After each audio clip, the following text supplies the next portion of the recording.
Le baron de Mako est envoyé en Haïti par Charles X pour fixer le montant et les modalités de l'indemnité dans le but de compenser les anciens propriétaires esclaves pour leur perte de propriété à la suite de la révolte de 1791 et de la proclamation de l'indépendance de 1804.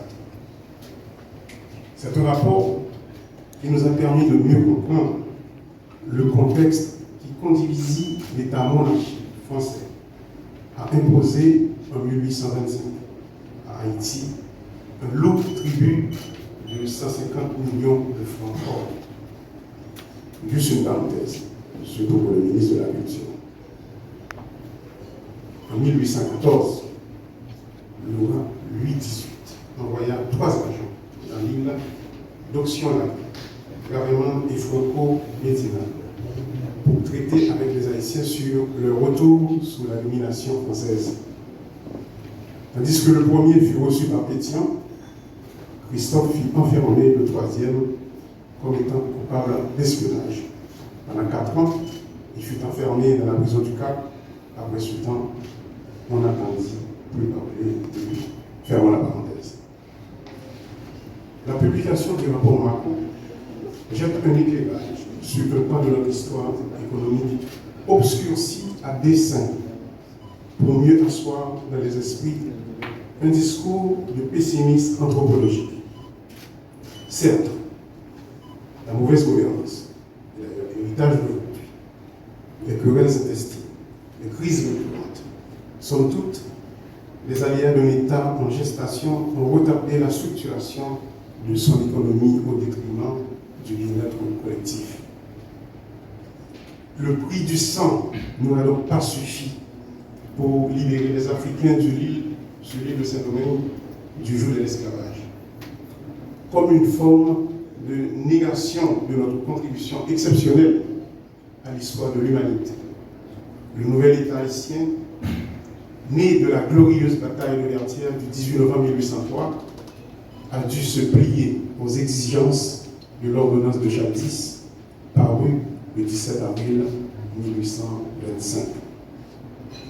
L'indemnité de 150 millions de francs or imposée pour la reconnaissance de l'indépendance d'Haïti représentait 10 années de recettes fiscales pour ce territoire ravagé par la guerre et devait être payée en 5 ans à la Caisse des dépôts et de consignation pour le compte des anciens colons français.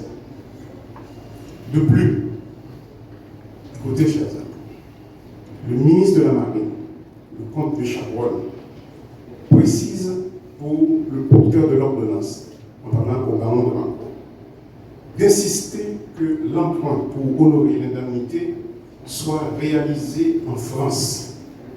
Cette sommation doit se lire aujourd'hui comme la réparation pour les préjudices causés aux colons par cette révolution de libération.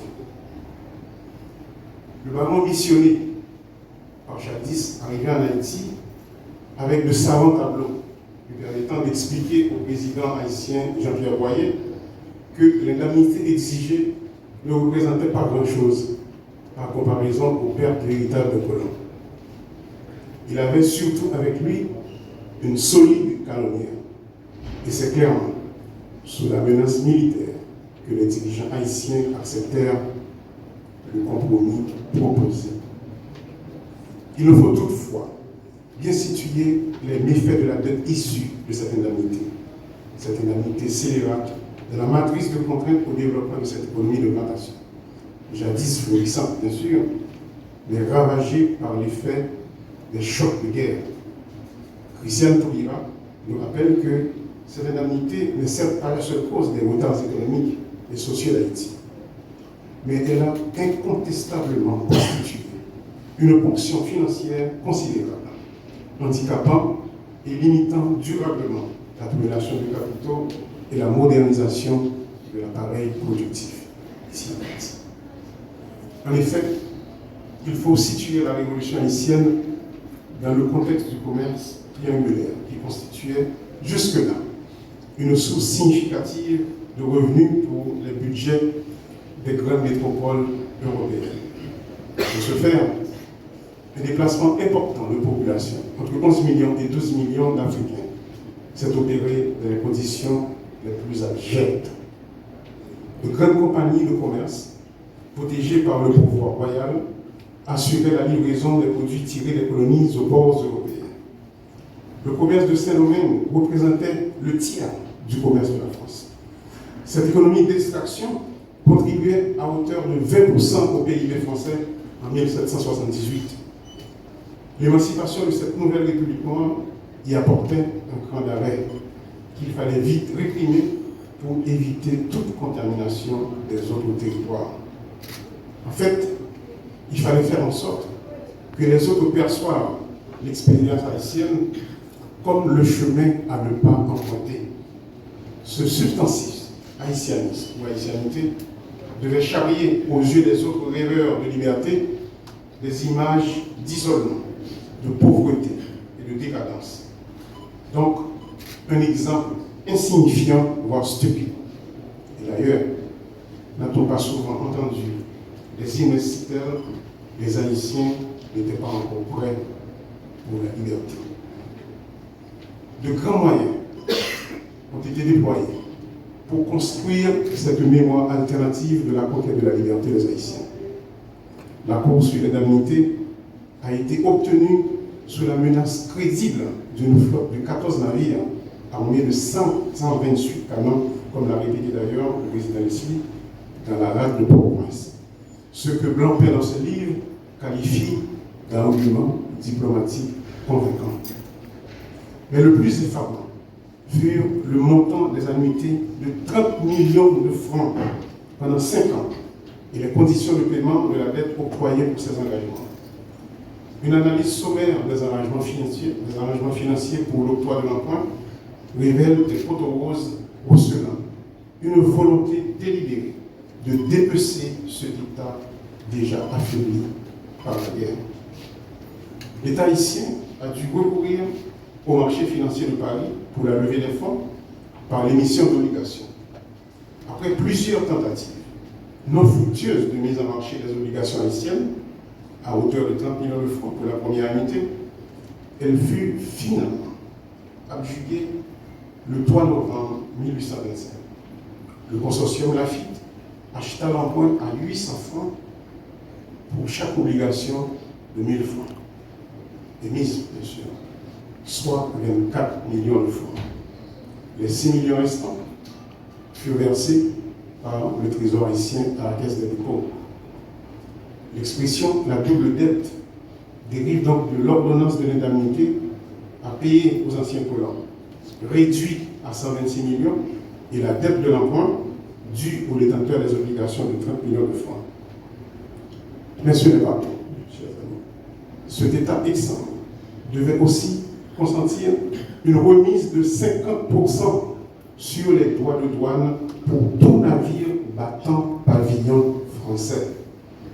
Ces ponctions sur les finances haïtiennes et l'isolement international concerté par les puissances étrangères auront largement handicapé l'insertion de l'économie haïtienne dans le grand commerce international et constitué des mécanismes néfastes à l'accumulation du capital ici en Haïti. Le consensus outre-Atlantique était d'étouffer dans l'œuvre cette émancipation pour éviter la contamination de l'opinion dans les colonies jusqu'alors soumises. Haïti avait donné le ton. Il fallait le réduire au silence. Et surtout, provoquer l'échec manifeste de pareille démarche. Toute une stratégie d'isolement a été mise en place pour bloquer son acceptation dans le Conseil des Nations. Et par voie de conséquence, sa capacité à valoriser ses ressources dans les échanges internationaux. De plus, les richesses produites et monétisées au niveau international par le truchement de puissances rivales sont frappées des injonctions de l'ordonnance de jadis et phagocytées par la réduction de 50% des droits de douane pour les navires battant pavillon français. Il fallait le éviter. pour cette nation en gestation, à peine sortie des affres de la guerre, l'accumulation de capital devenait une chimère. D'autant plus que le cours du café, principale ressource du pays, avait chuté de 140 francs la livre en 1825 à 83 francs la livre en 1830. Tout compte fait, Haïti traînera ce fardeau financier pendant 125 ans.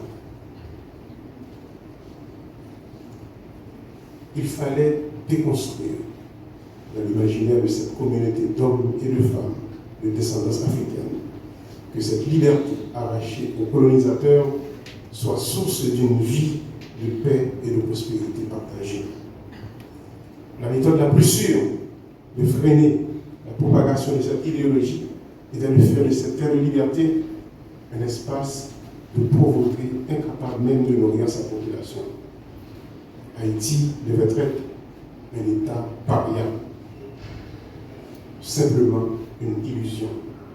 Haïti ne devait pas être une appellation désignant un pays ou une nation, mais plutôt un nom renvoyant à la pauvreté, le dénuement, la désolation, malgré ses richesses, encore objet de convoitise des uns et des autres.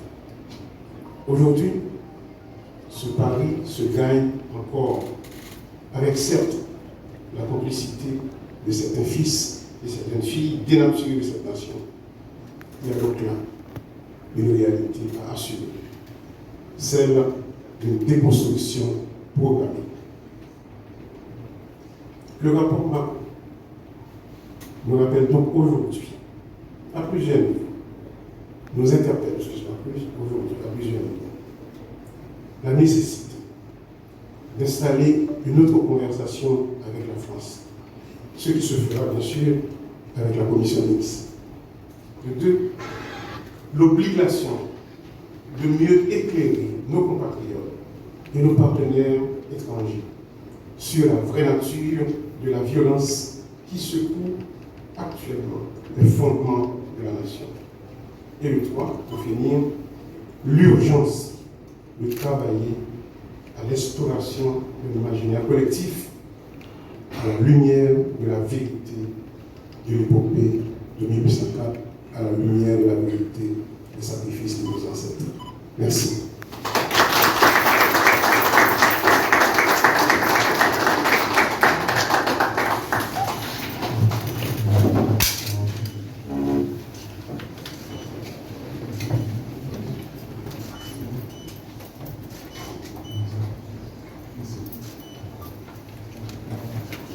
Merci, Monsieur le Président. Et pour